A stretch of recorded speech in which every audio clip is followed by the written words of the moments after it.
नमस्कार, मैं हूं आस्था और एक बार फिर से आपका स्वागत है एंटरप्रेन्योरशिप स्किल्स यानी उद्यमिता के लिए जो कौशल चाहिए उसके भाग 5 में।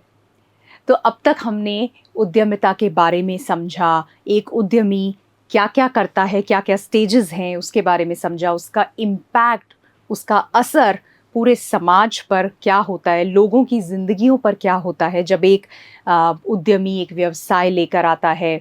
हमने ये भी देखा, कई सारे उदाहरण देखे कि हमारे इर्द-गिर्द कौन हैं जो व्यवसाय कर रहे हैं, उद्यमी हैं। केवल बड़े नहीं बट आस-पास बहुत सारे ऐसे स्थानीय लोकल जो व्यवसायी हैं वो हैं और वो सब एंटरप्रेन्योर्स हैं। और हमने ये भी देखा पिछले भाग में कि सक्सेस स्टोरीज़, कई लोगों की सक्सेस स्टोरीज़ जिन्होंने पढ़ाई पूरी नहीं की, शायद कोई फॉर्मल डिग्री नहीं है, उसके बावजूद अपना व्यवसाय शुरू किया और उसके बाद उसे कहाँ तक पहुँचाया। तो संभावनाएँ क्या-क्या हैं, हमने उस पर भी बात की। आज हम इस भाग में जो बात करने वाले हैं, वो है बहुत सारे लोगों के लिए होता है कि अच्छा नौकरी करें या अपना खुद का व्यवसाय शुरू करें। एक एम्प्लॉयी बने या एंटरप्रेन्योर बने। तो आज वो क्लैरिटी आपको मिलेगी, समझ आएगा कि दोनों के अंदर आखिर फ़र्क क्या होता है। एक एंटरप्रेन्योर और एक एम्प्लॉयी, इन दोनों में फ़र्क क्या है, इस पर बात करते हैं। ताकि आपके लिए, अगर आप उस दुविधा में हैं कि मुझे क्या करना है, नौकरी लेनी है या मुझे एंटरप्रेन्योरशिप यानी एक उद्यमी बनना है, तो आपको यहाँ पर अपने प्रश्नों के जवाब मिल सकते हैं। ये समझ आ सकता है कि एक एंटरप्रेन्योरशिप में, एक उद्यमी की ज़िंदगी में क्या-क्या चीज़ें होती हैं, किस तरीके से वो कार्य होता है और साथ ही जब हम नौकरी में जाते हैं तो क्या होता है। तो आज इस पर काफ़ी सारी चर्चा करेंगे और आपको समझ आएगा। तो अपना नोटबुक, पेन लेकर बैठ जाइए और जो भी कुछ है वो नोट करिए और साथ ही अपने प्रश्नों का भी एक रिकॉर्ड बनाइए। तो सबसे पहले शुरुआत करते हैं। हम काफ़ी सारे फ़र्क देखेंगे, अलग-अलग एस्पेक्ट्स में, अलग-अलग पहलू में, दोनों में क्या फ़र्क है वो देखते हैं। तो आपको उससे आइडिया भी मिलेगा। सबसे पहले प्रोफ़ेशनल रोल यानी व्यावसायिक भूमिका, यानी जब एक एंटरप्रेन्योर होता है और या एम्प्लॉयी होता है, तो एक प्रोफ़ेशनली उन दोनों के कार्यों में क्या फ़र्क होता है। तो एक एंटरप्रेन्योर यानी उद्यमी बिजनेस ओनर, लीडर और इनोवेटर का रोल अपनाता है।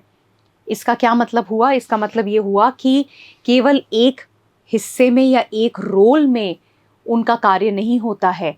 पूरा व्यवसाय, पूरे बिजनेस को देखना, तो एक बिजनेस की जो लीडरशिप है, वहाँ क्या इनोवेशंस आने हैं, पूरी लीडरशिप जो है, वो ओनरशिप जो है, वो एक व्यवसायी या एक उद्यमी लेता है। लेकिन जॉब में, नौकरी पेशा के लिए ऐसा नहीं है। अगर आप एक एम्प्लॉई हैं तो स्पेसिफिक रोल, कंपनी में, जिस भी कंपनी में आप कार्यरत हैं वहाँ पर एक खास रोल होगा और उसमें आपका क्या काम होगा वो भी डिफाइंड होगा।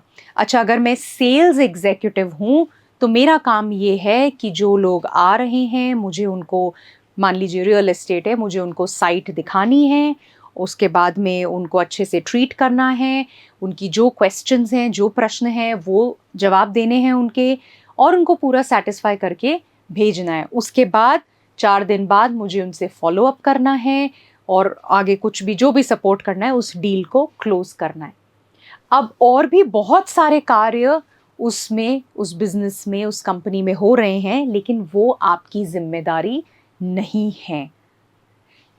लेकिन एंटरप्रेन्योर ओनर है, वो पूरा व्यवसाय उन्हीं का है, तो पूरे की जिम्मेदारी इन्हीं के ऊपर है। तो प्रोफेशनली एक ओनर, एक लीडर, एक इनोवेटर का रोल एक एंटरप्रेन्योर लेता है। तो ये हुआ व्यावसायिक या प्रोफेशनली करते क्या हैं, दोनों की जिम्मेदारियां कहाँ तक हैं उसके बारे में। डिसीजन मेकिंग, अब ये दोनों ही रोल्स में होता है। आप कोई भी कार्य करते हैं तो ऐसे बहुत से अवसर होते हैं जहां आपको छोटे बड़े निर्णय लेने होते हैं। तो अब निर्णय लेने में आप कहोगे क्या फ़र्क है, दोनों ही निर्णय लेते हैं। बिल्कुल। लेकिन एक एंटरप्रेन्योर को ये कहें पूरी आज़ादी होती है। ऑटोनॉमी मतलब वो खुद निर्णय लेते हैं, बिजनेस किस दिशा में जाएगा उसको लेकर के, क्या स्ट्रैटेजी होगी, रणनीति क्या होगी, ये वर्क कर रहा है, ये कार्य कर रहा है, ये अच्छा चल रहा है, नहीं आई थिंक बदलने की ज़रूरत है, बाज़ार के हिसाब से हमें ये अभी बदल देना चाहिए या फिर कुछ और लाना चाहिए। जो रणनीति है वो हर वक्त कॉन्स्टेंटली मॉनिटर करना, उसको देखना और फिर बदलना, उसको लेकर के निर्णय लेना कि हम यही करते रहेंगे या हमें कुछ बदलना है, उस पर कार्य। और फिर जो ऑपरेशंस हैं यानी संचालन के संबंध में जो निर्णय होते हैं वो सभी एक एंटरप्रेन्योर को लेने होते हैं, क्योंकि वो बिजनेस ओनर है तो उनको सभी चीज़ें देखनी होती है। लेकिन एक एम्प्लॉई टिपिकली जो उनके बॉस हैं, जिस भी पोजीशन पर हो, जो हायर मैनेजमेंट है, बॉस है, जो भी आपका सुपरवाइजर है, जिसको आप रिपोर्ट करते हो, उनके कहे अनुसार डायरेक्टिव्स फ्रॉम हायर मैनेजमेंट, जो आपके बॉस हैं उनके हिसाब से, और फिर कंपनी की जो पॉलिसीज़ होती हैं और प्रोसीजर्स होते हैं, जो नीतियाँ होती हैं, जो सिस्टम बने हुए हैं, जो प्रक्रियाएं हैं, उसके मुताबिक एक एम्प्लॉय कार्य करता है। एम्प्लॉय अपनी मनमर्जी का नहीं चला सकता। अगर एम्प्लॉय को कुछ ठीक नहीं भी लग रहा है तो वो बेशक बता सकता है, ये कह सकता है कि मुझे लगता है हम ये कर सकते हैं, लेकिन अपने लेवल पर वो निर्णय नहीं ले सकता जो कि उसके दायरे में नहीं है ना। तो हो सकता है एक एम्प्लॉय को ये कहा गया है कि अगर कोई कस्टमर है, आप इतना डिस्काउंट उसको दे देना, वहाँ तक का निर्णय आप ले सकते हो। लेकिन क्या उसको एक पे एक फ्री देना है या इससे बड़ा डिस्काउंट देना है या कुछ और चीज़ करनी है, वो आपको नहीं करना है ना। वो अथॉरिटी आपके पास नहीं है। तो वो सीमित हो जाता है जो दायरा है उसके तहत, बॉस ने जो डायरेक्टिव्स दिए, जो कहा हुआ है उसके तहत, और फिर कंपनी का जो सिस्टम है, जो प्रक्रियाएं हैं, जो नीतियां हैं उसके तहत। लेकिन एक एंटरप्रेन्योर जो कि ओनर है, लीडर है, वो ऑटोनॉमी अपने मन मर्जी, मैं मन मर्जी इसलिए कह रही हूँ क्योंकि वो हक होता है उनके पास में, स्वायत्ता अगर हम कहें, ऑटोनॉमी यानी स्वायत्ता, तो उनको वो निर्णय लेने पड़ते हैं। कई बार मुश्किल हो सकते हैं, कई बार आसान हो सकते हैं, पर सभी चीज़ों से संबंधित निर्णय वो लेते हैं। रिस्क एंड रिस्पॉन्सिबिलिटी, कितना जोखिम है और कितनी जिम्मेदारी है। तो जाहिर सी बात है एक एंटरप्रेन्योर, एक उद्यमी जो हैं, वहाँ पर जिम्मेदारी, प्राइमरी जिम्मेदारी है बिजनेस के सक्सेस या फेलियर की, है ना। तो सारी जो फिनेंशियल रिस्क है, सक्सेस, फेलियर, ये सारी चीज़ की जिम्मेदारी एंटरप्रेन्योर पे। वो अकेले काम नहीं कर रहे, हो सकता है टीम है, हो सकता है अकेले हैं, हो सकता है 4 लोग हैं, पर किस दिशा में जाएगा, सक्सेसफुल होगा, कितना आगे बढ़ेगा, फेल हो जाएगा, बंद हो जाएगा, ये सारी जिम्मेदारी एंटरप्रेन्योर लेता है। तो रिस्क ज़्यादा है, जोखिम ज़्यादा है।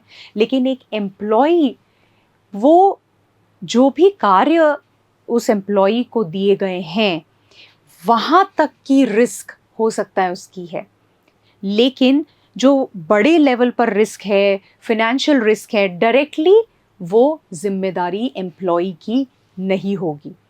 एक एंटरप्रेन्योर की जिस तरह की जिम्मेदारी है, फिनेंशियल रिस्क वो लेते हैं, वैसी यहाँ पर नहीं होती है। तो वो दायरा बहुत सीमित हो जाता है, उतना जोखिम नहीं है। हाँ,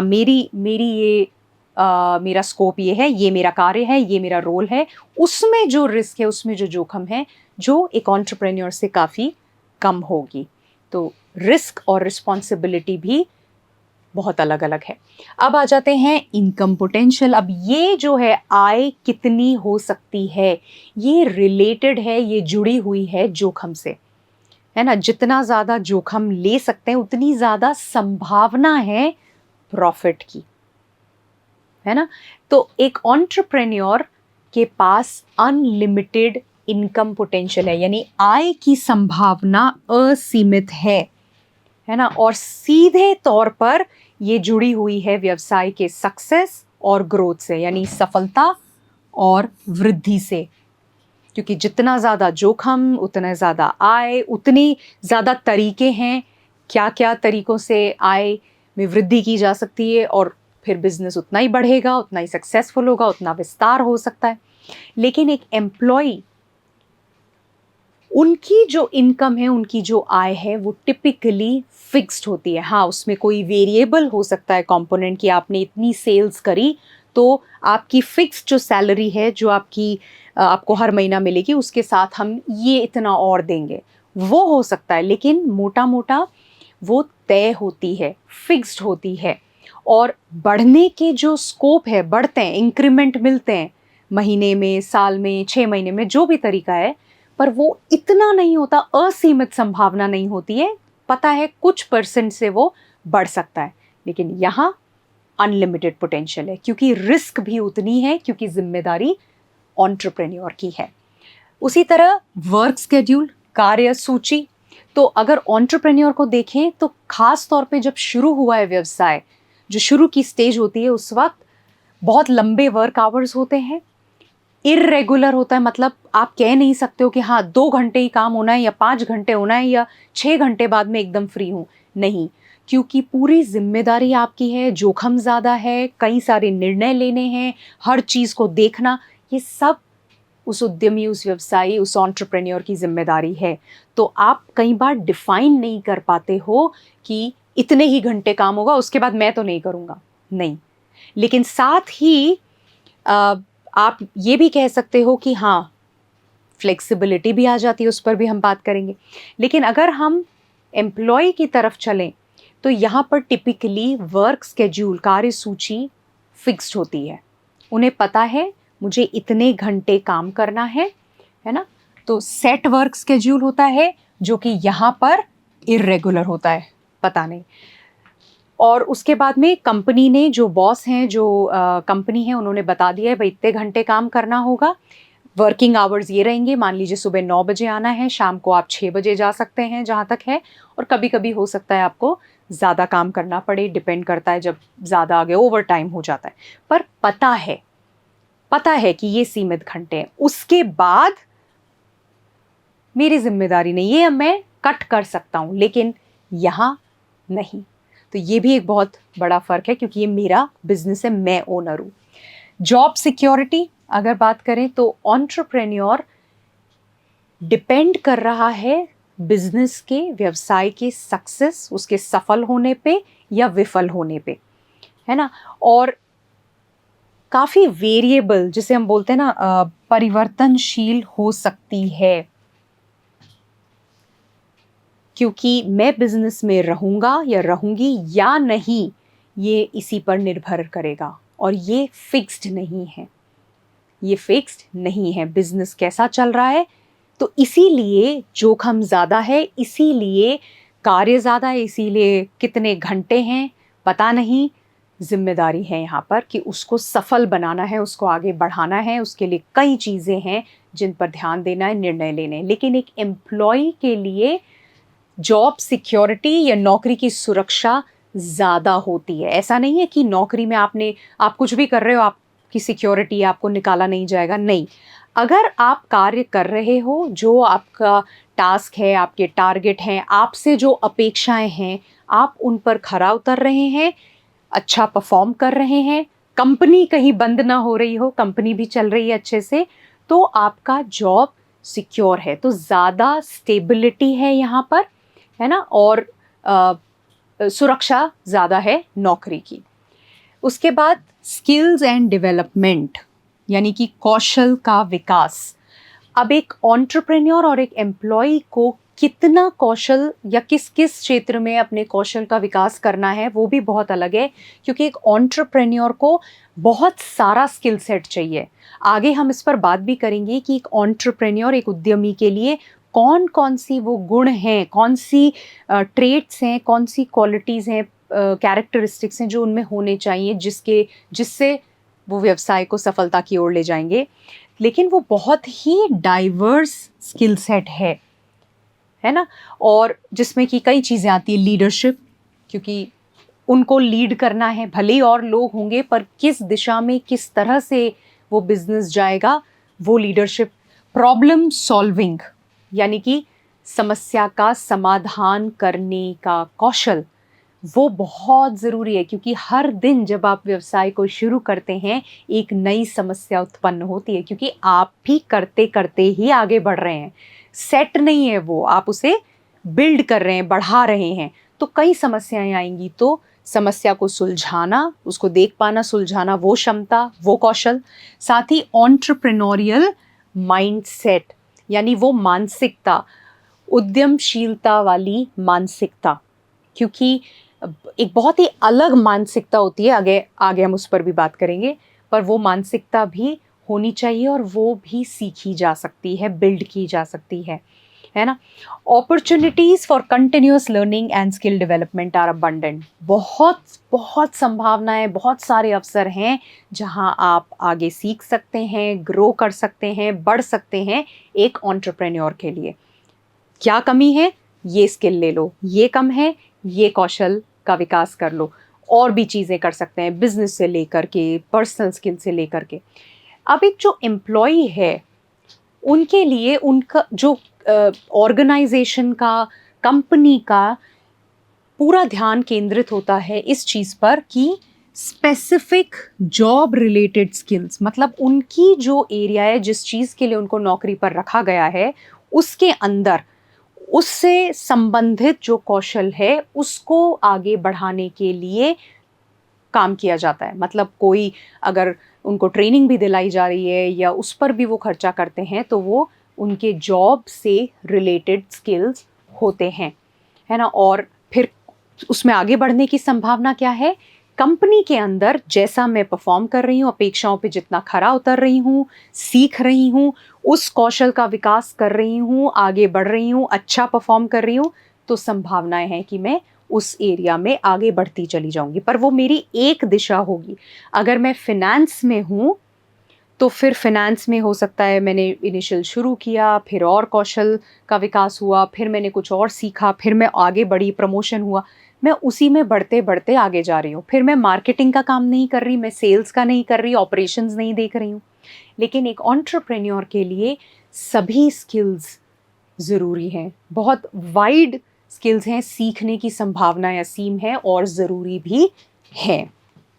वर्क लाइफ बैलेंस, कार्य संतुलन, अब ये टर्म इतनी यूज़ होती है, लेकिन एक एंटरप्रेन्योर के लिए ये बैलेंस थोड़ा चैलेंजिंग हो सकता है, थोड़ा सा मुश्किल हो सकता है, खासकर शुरुआती दिनों में। जब स्टार्ट हुआ है तो हालांकि फ्लेक्सिबिलिटी भी ज़्यादा हो जाती है, क्योंकि आप घंटों से, वक्त से बंधे हुए नहीं होते हैं, लेकिन साथ ही आप रोक नहीं सकते, आप उसे आप ये नहीं कह सकते बस इतने घंटे, इसके बाद कुछ नहीं, जैसा हम बात कर रहे थे। अगर कई बार कई एंटरप्रेन्योर्स, कई ऐसे उद्यमी हैं जिन्होंने व्यवसाय शुरू किया तो शुरुआती दिनों में रात रात भर भी काम किया है, लगातार 36 घंटे, 72 घंटे काम कर रहे हैं। तो ऐसे वक्त भी आ सकते हैं, क्योंकि तब आप खड़ा कर रहे हो अपने बिजनेस को, बहुत तरह की उलझनें आ सकती हैं। तो वो मानसिकता होनी बहुत ज़रूरी है, नहीं तो इसको संभाल पाना मुश्किल हो जाता है। तो तैयार रहिए, क्योंकि अगर ये हम करना चाहते हैं तो वर्क लाइफ बैलेंस हिल सकता है। हाँ, यहाँ पर थोड़ा सा बेहतर होता है वर्क लाइफ बैलेंस। हालांकि आजकल जिस तरह से नौकरियों में हम सुनते हैं, लोग काफ़ी वक्त ऑफिस में बिताते हैं, एक्स्ट्रा भी अपने ऑफिस आवर्स के बाद, तो वो है, लेकिन फिर भी डिफाइंड है, पता है, परिभाषित है कि कितने घंटे कार्य करना है। उसके बाद आप चाहो तो कट कर सकते हो कि अब मेरा पर्सनल कुछ कमिटमेंट है, मुझे वहाँ जाना है, वो करना है, तो आप उसके बाद अलग हो सकते हो। लेकिन यहाँ हो सकता है मैं सब करके और घर आई और फिर एक कोई समस्या आ गई और मेरे पास फ़ोन आ गया। अब चूंकि ये मेरा खुद का व्यवसाय है, ओनरशिप यहाँ है, लीडरशिप है, हो सकता है मुझे दोबारा भागना पड़े, हो सकता है मुझे सब छोड़ करके, घर का कोई फंक्शन है वो भी छोड़ करके उसमें एक बार लगना पड़े। तो वर्क लाइफ बैलेंस में इस प्रकार दोनों में फ़र्क आ जाता है। पर्सनल फुलफिलमेंट, व्यक्तिगत पूर्ति किस में महसूस होती है? अब ये कोई एक स्टैंडर्ड आंसर नहीं है, पर अक्सर आप यहाँ थोड़ा ज़्यादा व्यक्तिगत पूर्ति या पर्सनल फुलफिलमेंट महसूस करते हो, क्योंकि कुछ चीज़ है आपकी खुद की पसंद की, आपने शायद उसका सपना देखा, आप अपनी चीज़ बिल्ड कर रहे हो, अपनी चीज़ को बना रहे हो, उसका निर्माण कर रहे हो, तो इधर जो खुशी मिलेगी, सुकून मिलेगा, पूर्ति महसूस होगी, वो अलग होगी। यहाँ भी होगी, लेकिन यहाँ आप किसी के लिए कार्य कर रहे हो, किसी और के सपने पूरे कर रहे हो, उसमें अपना योगदान दे रहे हो। हाँ, उसके लिए आपको पैसे मिल रहे हैं, इंक्रीमेंट भी होगा, प्रमोशन भी होगा, और कई लोगों को यहाँ भी अच्छा लगता है, ऐसा नहीं है, पूर्ति मिलती है, लेकिन वो पूर्ति आएगी किसमें? दूसरों को योगदान देने में, उस कंपनी को। और उस रोल के अंदर मेरे जो पर्सनल गोल्स हैं, है ना, मेरा जो लक्ष्य है कि हाँ, मुझे मे बी एक घर खरीदना है, फिर मुझे परिवार के साथ छुट्टी पे जाना है, मुझे ये वक्त चाहिए, तो वो गोल भी आप साथ में पूरे कर रहे हो, ये चीज़ आपको खुशी देती है। यहाँ खुद की चीज़ का निर्माण कर रहे हो, तो बड़े अलग तरह की पूर्ति यहाँ मिलती है। तो ये मोटे मोटे हमने डिफरेंसेस देखे, फ़र्क देखे दोनों में। अब एक छोटा सा उदाहरण अगर लेकर के देखते हैं इन्हीं सभी को, कि अगर एक डॉक्टर है जो किसी हॉस्पिटल के लिए काम कर रहा है, तो वो क्या हुआ? एक एम्प्लॉई हुआ, सेवा दे रहे हैं वहाँ पर किसी और के लिए। लेकिन अगर उन्हीं डॉक्टर ने अपना क्लिनिक खोल लिया, यानी कि मैं वर्किंग फॉर अ हॉस्पिटल, किसी हॉस्पिटल के लिए काम कर रहे हैं, और या फिर खुद का क्लिनिक खोला, तो फिर वो एक एंटरप्रेन्योर हो गए। तो आप एक ही स्किल सेट, एक ही एक्सपर्टीज, मैं एक्सपर्ट हूँ मेडिकल के इस एरिया में, मैं नौकरी भी कर सकता हूँ और मैं एंटरप्रेन्योर भी बन सकता हूँ। आप चुनिए आपको क्या करना है।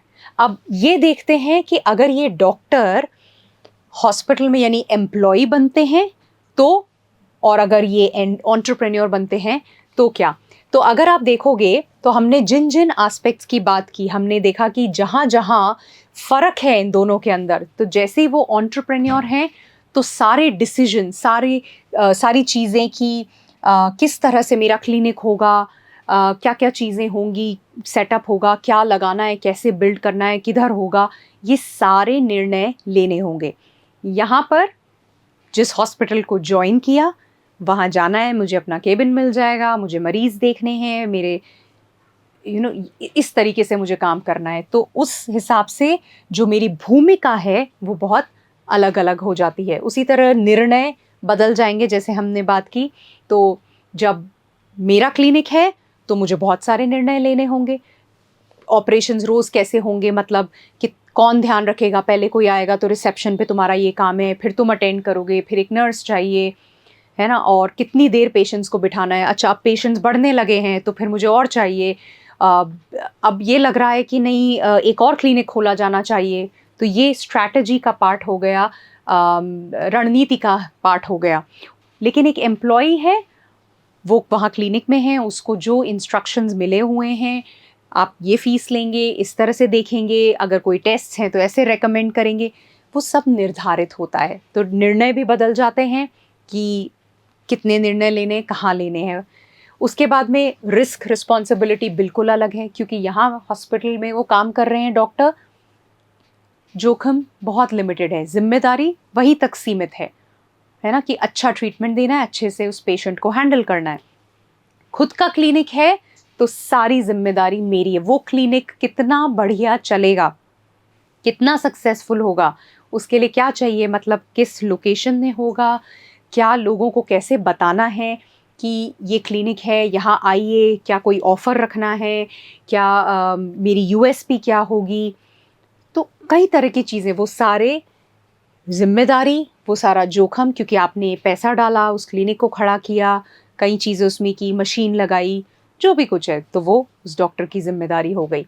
उसी तरह इनकम पोटेंशियल, अब हॉस्पिटल में एक सैलरी होगी जो उस डॉक्टर को मिलती होगी और वही है। लेकिन खुद का क्लिनिक वो डॉक्टर निर्धारित कर सकता है, असीमित है संभावनाएं। वो कह सकता है आज एक है, नहीं अब मुझे 4 क्लिनिक और खोलने हैं, या फिर वो ये बोल सकता है कि यहाँ पर अब पेशेंट्स मुझे और बढ़ाने तो मैं 2 डॉक्टर्स और रखता हूँ जो अलग अलग फील्ड में है, मुझे पता है लोग आते हैं, उनको इस 2 एरिया में भी सहायता की ज़रूरत है, तो मैं वो 2 डॉक्टर भी रख लेता हूँ। तो उससे आय बढ़ गई, तो इनकम का पोटेंशियल, आय की संभावना असीमित है। उसी तरह वर्क स्केड्यूल हो सकता है खुद की क्लिनिक में डॉक्टर को अगर चाहिए कि पेशेंट्स आएँ, तो ज़रूरी नहीं है कि मैंने 2 घंटे जो निर्धारित कर दिए उसी वक्त सारे मरीज़ आएँगे। हो सकता है किसी कुछ सुबह आना चाहते हैं, कुछ शाम में आना चाहते हैं, कुछ तो हो सकता है घंटे मुझे उस हिसाब से अलग-अलग रखने हों, चाहे वो मेरे लिए वर्क कर रहा है या नहीं। लेकिन यहाँ जो हॉस्पिटल का टाइम है उस मुताबिक मुझे बता दिया गया है मेरे ये घंटे हैं, हो सकता है दूसरे घंटे में कोई और डॉक्टर है ना? तो वो उस हिसाब से कार्यसूची होती है। जॉब सिक्योरिटी, वही बात है, क्लिनिक कितना बढ़िया चल रहा है, अगर क्लिनिक नहीं चलता है तो आप कितने वक़्त तक खर्चे करते रहेंगे? एक वक़्त आएगा जब आप शायद नहीं चला पाएँगे, लेकिन अगर वो आगे बढ़ रहा है, सफल हो रहा है, तो फिर लेकिन यहाँ मरीज़ आ रहे हैं, हो सकता है वो आप ही से मिलने आ रहे हैं, पर वो हॉस्पिटल के दायरे में हैं, लेकिन आपकी जॉब है, आप उसमें सुरक्षित हैं, आपको आना है, पेशेंट्स देखने हैं और पेशेंट आ रहे हैं क्योंकि वो उस हॉस्पिटल के नाम से आ रहे हैं। उसी के साथ अगर आप हॉस्पिटल में हैं, आप एक स्पेसिफिक चीज़ है, उस पर कार्य कर रहे हैं, आप उस फील्ड में स्पेशलाइज़्ड हैं, तो मान लीजिए मैं डॉक्टर हूँ, लेट्स से हार्ट स्पेशलिस्ट हूँ, कार्डियोलॉजिस्ट हूँ, राइट? तो फिर मुझे उससे संबंधित चीज़ें, कौशल का विकास करना होगा और कोर्सेज़ करने होंगे, उसमें मेरी एक्सपर्टीज़ होगी। यहाँ फॉर श्योर मुझे अपने फील्ड से संबंधित कौशल तो है, लेकिन चूंकि ये मेरा खुद का क्लिनिक है, तो ज़रूरी है कि मुझे लीडरशिप भी आनी चाहिए, कोई प्रॉब्लम्स है वो कैसे सॉल्व होनी है, टीम को कैसे खुश रखना है ना, अच्छी टीम कैसे हायर करनी है, वो माइंडसेट ज़रूरी है, भले ही मैं एक डॉक्टर हूँ। उसी के साथ वर्क लाइफ बैलेंस हमने बात की, यहाँ पर फिक्स्ड आवर्स होंगे, लेकिन अगर एक खुद का क्लिनिक है तो शायद आवर्स फिक्स ना हो। शायद मेरा कोई ऐसा क्लाइंट है जो मेरी वजह से उस क्लिनिक पे आता है और उसको अगर ऑड आवर्स में भी मेरी ज़रूरत महसूस हुई, मैं जाऊँगा और अटेंड करूँगा। उसी तरह पर्सनल फुलफिलमेंट, मेरा क्लिनिक है, 1 हुआ, 2 हुआ, 4 हुआ, अलग-अलग शहरों में हुआ, मे बी चेन बनी, उसको बिल्ड करना, मैं अपने किसी चीज़ का निर्माण कर रहा हूँ, ये मेरा है। यहाँ मैं नौकरी कर रहा हूँ, हाँ मुझे पैसे मिल रहे हैं, बढ़िया है, मेरे क्लाइंट्स हैं, कंफर्ट है, वो किसी और को अलग तरह की पूर्ति भी दे सकता है। तो ये इस उदाहरण के साथ हमने देखा कि कैसे फ़र्क पड़ेगा दोनों के अंदर।